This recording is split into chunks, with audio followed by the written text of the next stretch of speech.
cotton feed sack is a humble thing. I have one given to me by a listener. It dates from the middle of the 20th century, and it's an oblong of soft, plain weave fabric with a small blue and brown print. It's lock-stitched up one side and at the bottom so that it can be opened out and used as a single piece. It's extraordinary to think that this simple piece of fabric has had such an impact on so many people around the world. Feed sacks embody an important facet of the American dream, where people lift themselves up by their bootstraps and make do and mend and use and reuse and have a sense of thriftiness in them. In the Caribbean, flour is like an all-consuming material that's used for cakes, for bakes, for cocoa breads or whatever. It's the dough for your patties. And so the fabric that then results from it is also a precious piece of fabric. You're not going to chuck it, throw it away or throw it in the bin.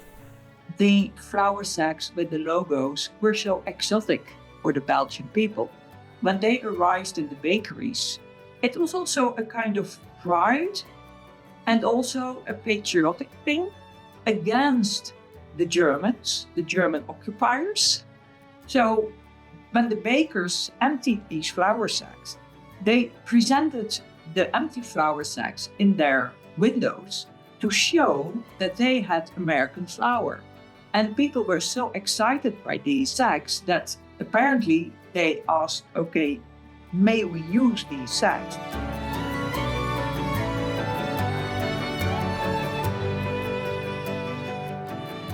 Welcome to this episode of Haptic Hue's Tales of Textiles.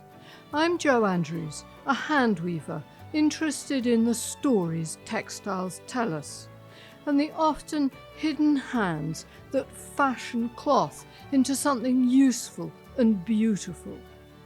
These tales almost always have something new to tell us about ourselves and cast a fresh light on our families and communities. The feed sack has travelled far and wide, and while it and its contents have unquestionably brightened millions of people's lives, even saving some from starvation, it also has its dark side.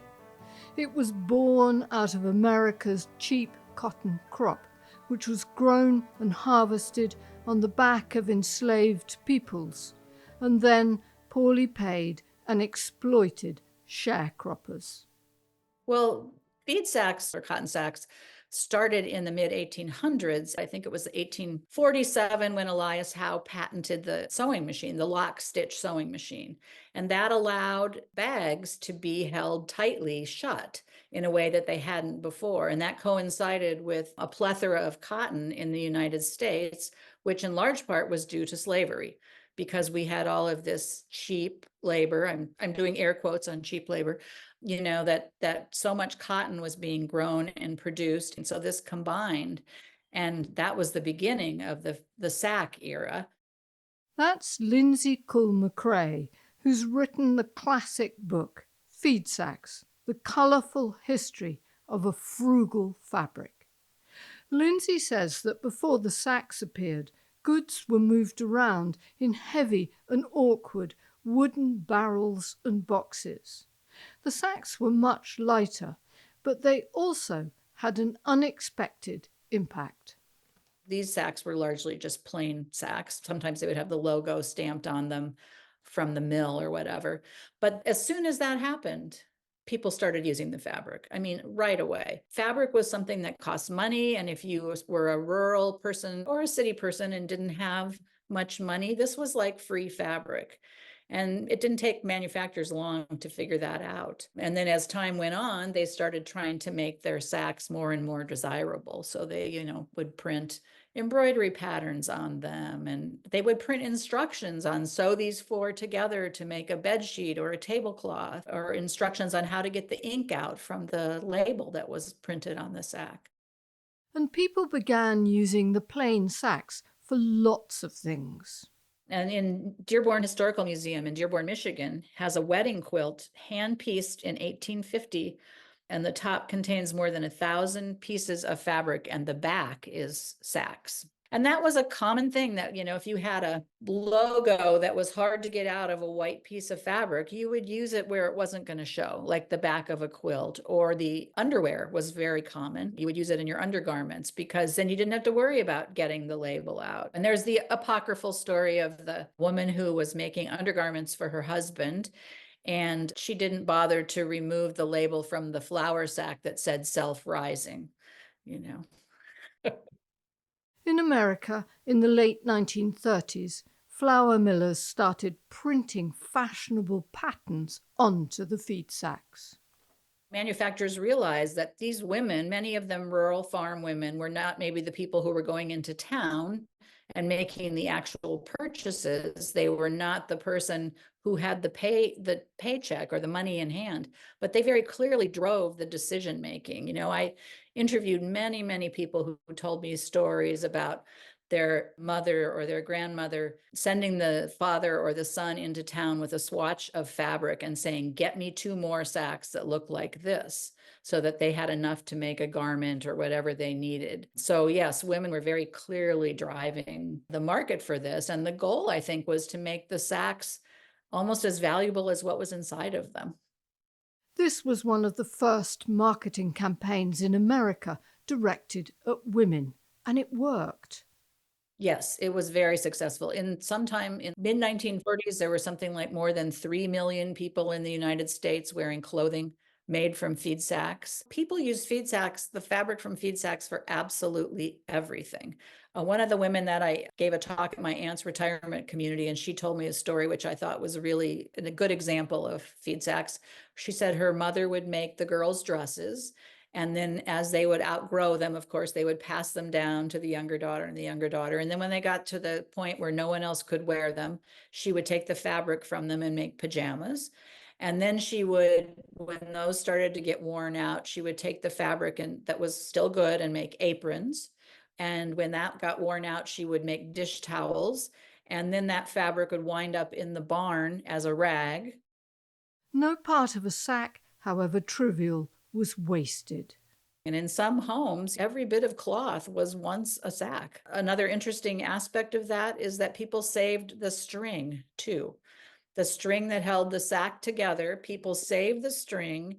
And one woman that I interviewed told me stories about on her farm where she grew up, there was always a ball of string, and that string got used for tying up plants, for tying up packages, for mending her father's overalls. It was kind of a thicker than a regular thread. So yeah, even the string was saved. And I've seen doilies that were made out of the string, crocheted from the string.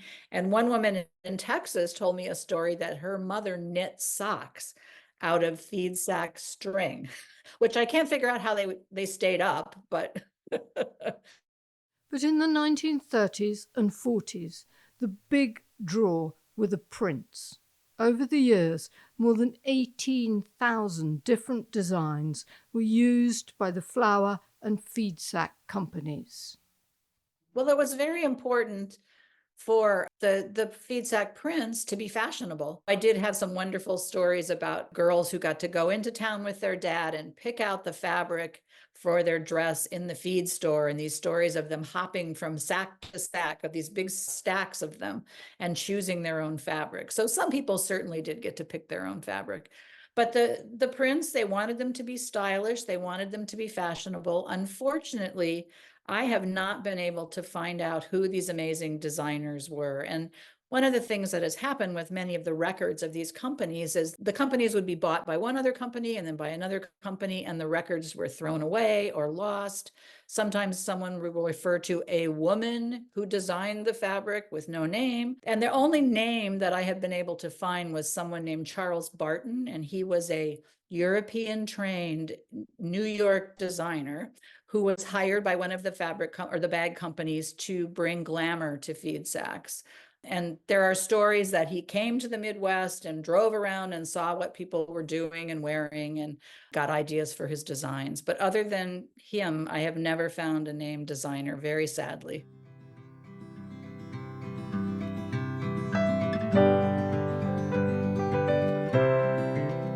This land is your land, this land is my land. From California to the New York Island, from the redwood forest to the Gulf Stream waters. This land was made for you and me. Lindsay thinks that what made the feed sack so successful in America was the mindset of the times. I guess I would go back again to that waste not, want not, use every last bit. It was just a matter of survival for many people. It was like, if you wanted to have a diaper for your child, this is where you got the fabric. If you wanted a dress, this is where you got the fabric. And, all those little scraps that got left over from the dresses would sometimes be made into quilts or other things. And there was just no waste. There's an exhibition on at the moment at the International Quilt Museum in Nebraska in the American Midwest called Feed Sacks, an American Fairy Tale. It's co-curated by Sarah Walcott and Jamie Schwartz.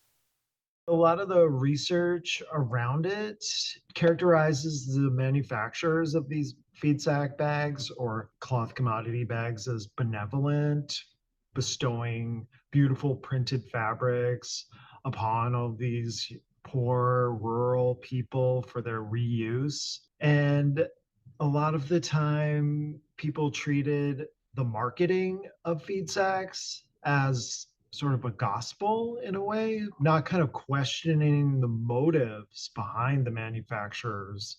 And, cotton that was grown for the feed sacks was largely produced by poor people and African Americans in the South. And that sort of facet of the history of feed sacks is largely undiscussed or not discussed at all. And people often think of feed sacks as being like a purely American phenomenon when their use and reuse was global.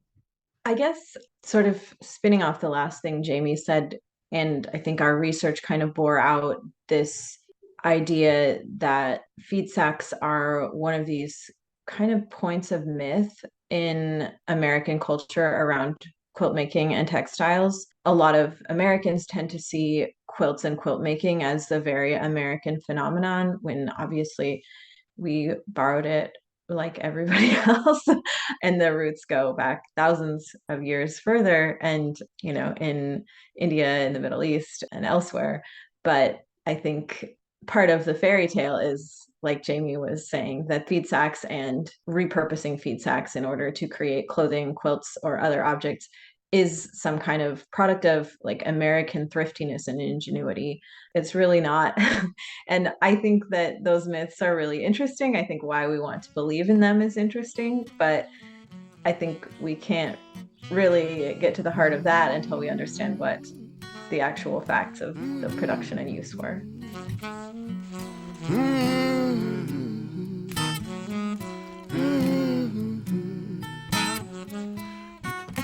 For Jamie and Sarah, the story of feed sacks is much more complex than just the accepted mythology. And one of the ways the exhibition seeks to add layers to the tale is to include quilts made by the people who harvested the cotton.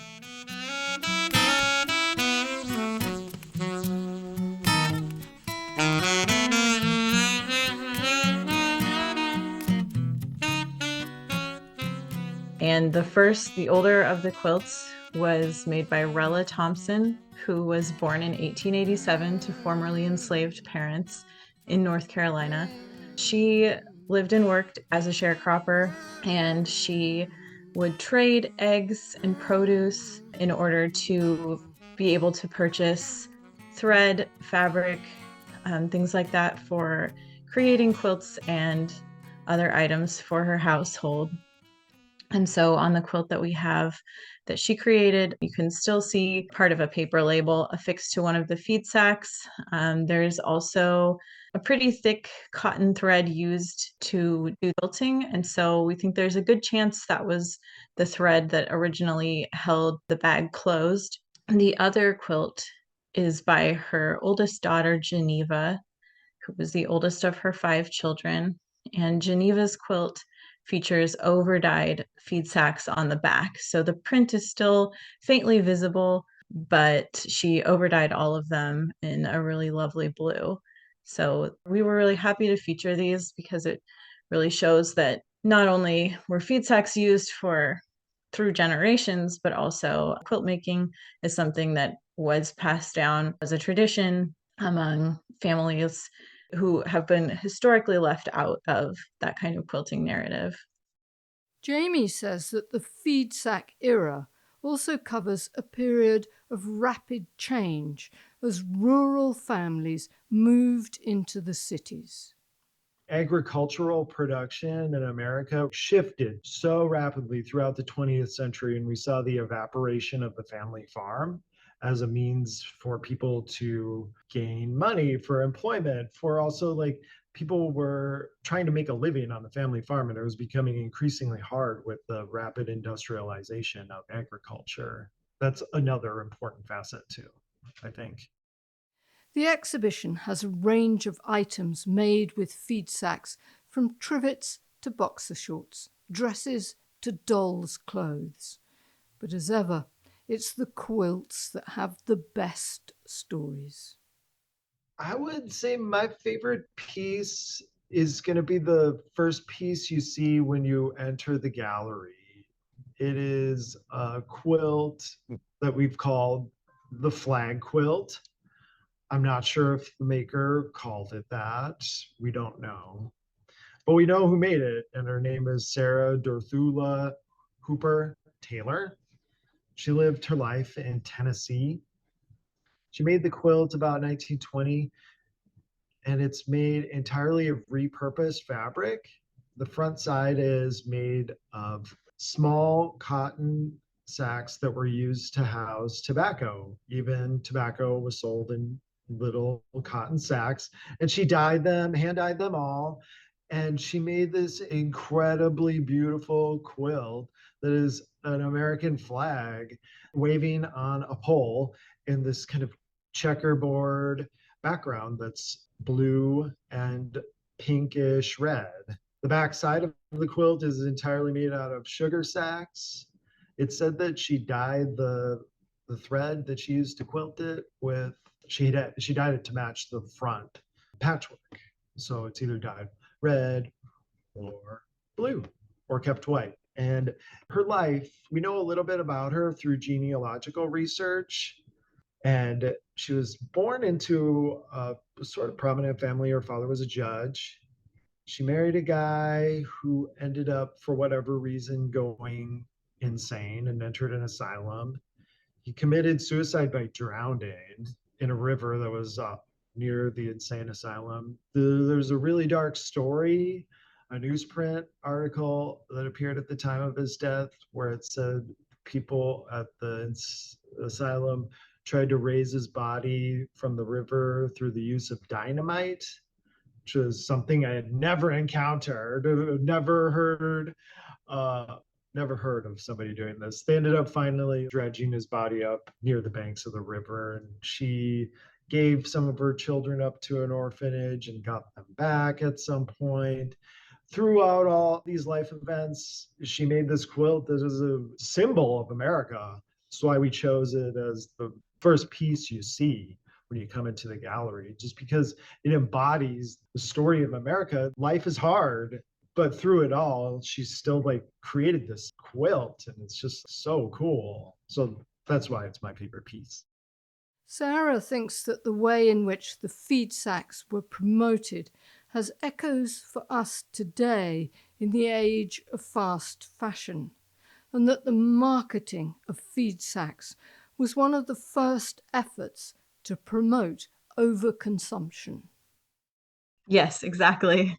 I think there's a lot of great things about, of course, all the creativity and the frugality of the reuse, but I also think there were huge pushes in advertising, as well as even from the United States government, encouraging people to buy and reuse these sacks. During World War II, feed sacks were classified as an industrial use, So the government really wanted people to be buying and using them in order to make clothing rather than purchasing ready-to-wear clothing or trying to purchase yardage when there were shortages of those.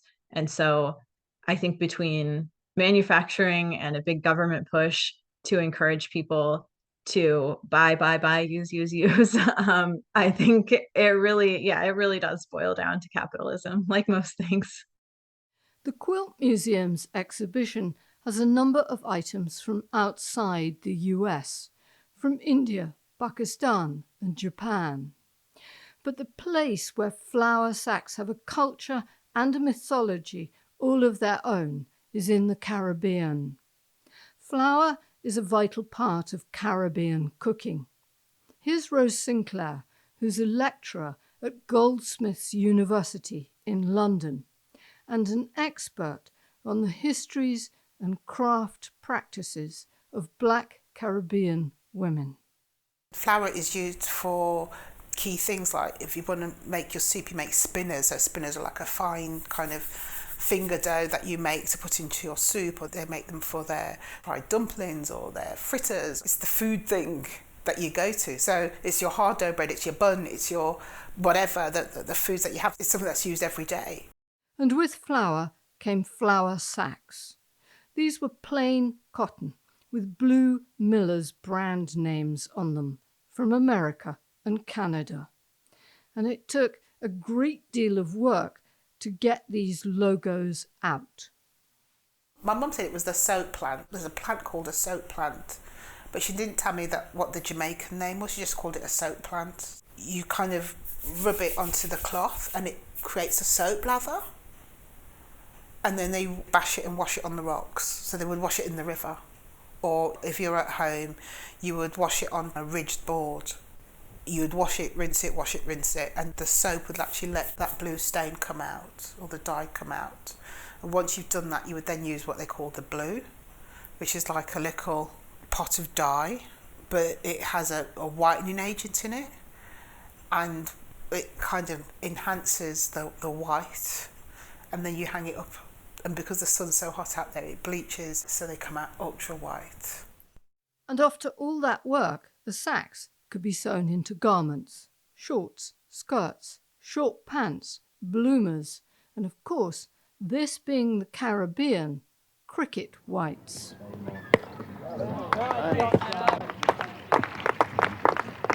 If you were watching a cricket game and your eyes were good, you would often spot a small speck of blue as large as a comma or a period on a player's shirt, and you would immediately recognize that the shirt was made from a flour bag. All that bleaching and bluing and the rays of the hot sun failed to obliterate all the letters.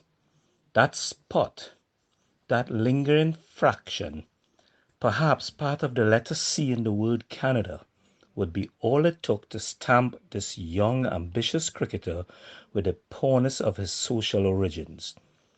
Blame would rest at the door and in the washtub of the poor cricketer's mother, and the cricketer would suffer the teasing and the many reminders of class and poverty for years and years afterwards, until he was welcomed into his grave.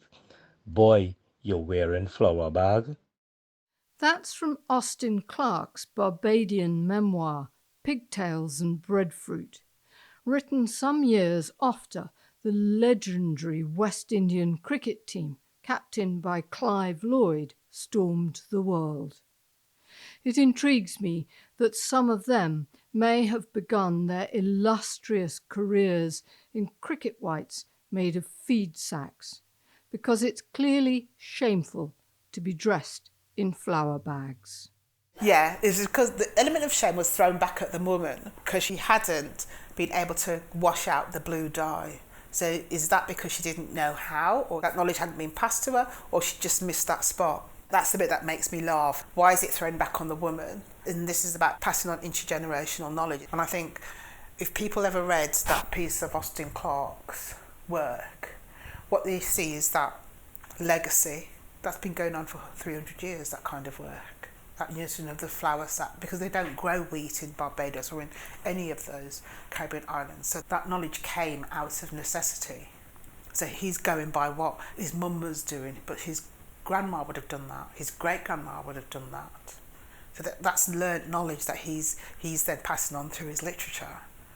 Rose has also found evidence that flour sacks were used to make demob suits for Caribbean soldiers that had served in the British Army during World War I.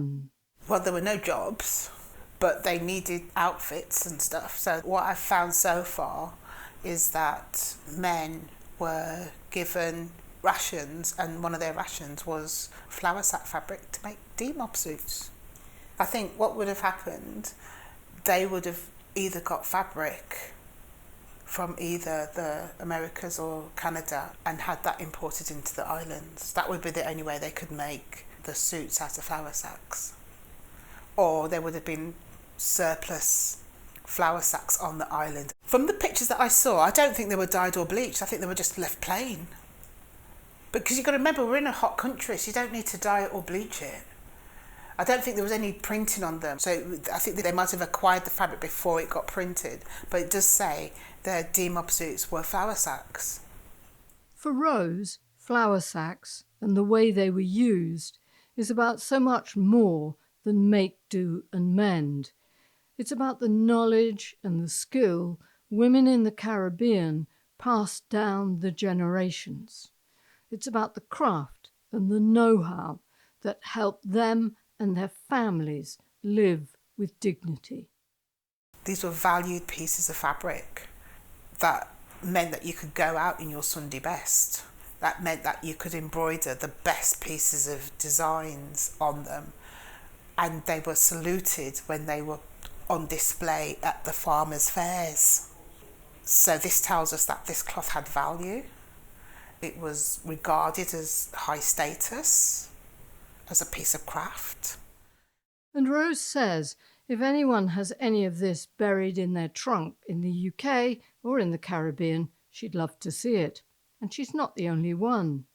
In London, one of the Victoria and Albert Museum's new acquisitions is a set of beautifully made table mats, a gift to a Windrush generation migrant. Turn them over and put them together, and they spell out the words flour, bleached, hard wheat, buffalo, New York. Once those words spelt the difference between starvation and survival. Flour and the sacks they came in played an extraordinary role in saving the Belgians from famine in the First World War. This is a tale of American and Canadian generosity that had unexpected consequences. There was a rich harvest in 1914, summer 1914, in North America. And it was usual to bring the grains from North America to Europe. Europe didn't grow their own crop anymore. Annelien van Kempen has made the story of the flour sacks that were sent to Belgium her life's work. When the war broke out, there was around the world a lot of concern about the situation in Belgium. Belgium was occupied by the German army, and very soon, because they were used to import their flour, their grains, I must say, because they would grind it in Belgium, but there was a shortage within 2-3 months. There were no imports available anymore. And that's because the British were blockading the big ports to try to stop the Germans supplying their army and people with weapons and food. In London, Britain, which had no wish to see the Belgians starve, agreed that the Independent International Commission for Relief could transport American and Canadian flour to Belgium, and the Germans agreed it could be distributed, overseen by the Americans, which at that stage was still a neutral nation. Now, in the meantime, because of the war, the United States, as in Canada, as in Australia, as in Britain, as in everywhere, the people, the population really wanted to help the country that was in need, and this was Belgium. Now, in the United States, there were a lot of Belgian immigrants, and their roots were from Belgium. So they started their collection of money, but also of products, and said, okay, let's send these to Belgium to help our people. Until then, flour had come into Europe as grain to be ground locally. But because this was so urgent, there was a change, and it was decided to send flour already milled in flour sacks. There were three reasons. First of all, the cotton industry in the United States was under pressure. They really needed help. So cotton was a good thing for America to export. Secondly, it would be handy to have them in 49-pound sacks, which would enable the people to carry them. And then third, they were already aware of the fact that the cotton could be used to, or reused, I must say, to make clothes of it. And in fact, they also marketed the idea of the use of cotton sacks and said, well, let's do these cotton sacks because three reasons: we help our own industry, it's handy for the people there, and thirdly, they can reuse because we don't need these sacks back to the United States, which of course was, even thinking about it, a really ridiculous idea that you could, in wartime, send back these flour sacks. So one of the great American fundraising drives of the 20th century began in the autumn of 1914. If every village, every church, every school was involved, for example, in Kansas, in Minnesota, in Ohio, they collected money to buy flour from the local mill. Mills across America and Canada charged friendly prices for their flour, and they stamped each bag with their own logo and different texts, like Colorado's flour donation to Belgian non-combatants, or from Pawnee County, donated to Belgian sufferers.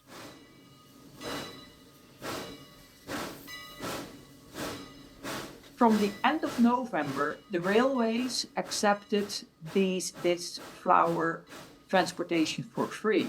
So that was the reason that all the states in the United States were encouraged to immediately send their flour in a very short time. And after the December 20th, the flour was in the ports and from then transported by ships to Rotterdam. And the impact was extraordinary. This really did save the Belgians from hunger, and it also gave them hope. And imagine that you are in an occupied country, having no food, and then comes in these flour sacks. And flour, I mean, that looks the same wherever it comes from. But here come in the packaging, and packaging can be decorated already with prints. So it was colorful prints. It was with maybe one or two colors, but some were really with three or full color.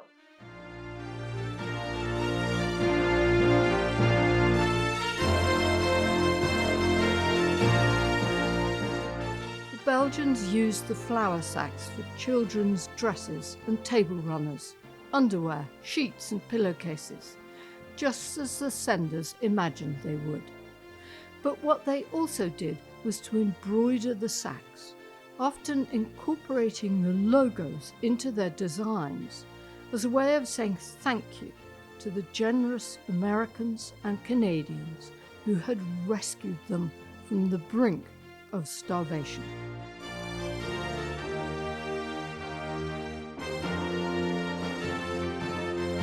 And many Belgians thought, okay, we will embellish these flour sacks, but they also wrote letters, postcards, etc.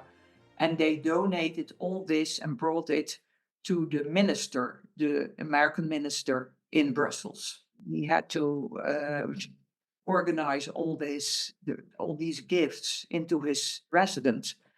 And we know from representatives who traveled back to see their family in May, June, July 1915, they took some presents that they received back to the United States.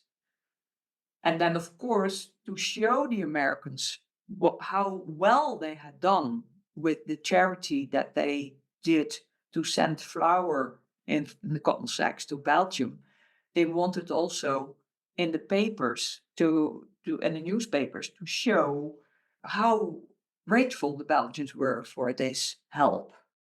The quality of work on many of these sacks is very beautiful. Several hundred of them, expressing thanks to the American people, are held in the Herbert Hoover Presidential Library Museum in West Branch, Iowa. Others are still in Belgium. The vast majority of them are unsigned. No one now knows who made them. But Anneleen has been able to find a number that do have names on them. And one of them, from Liège, was signed Nelly Sassarat.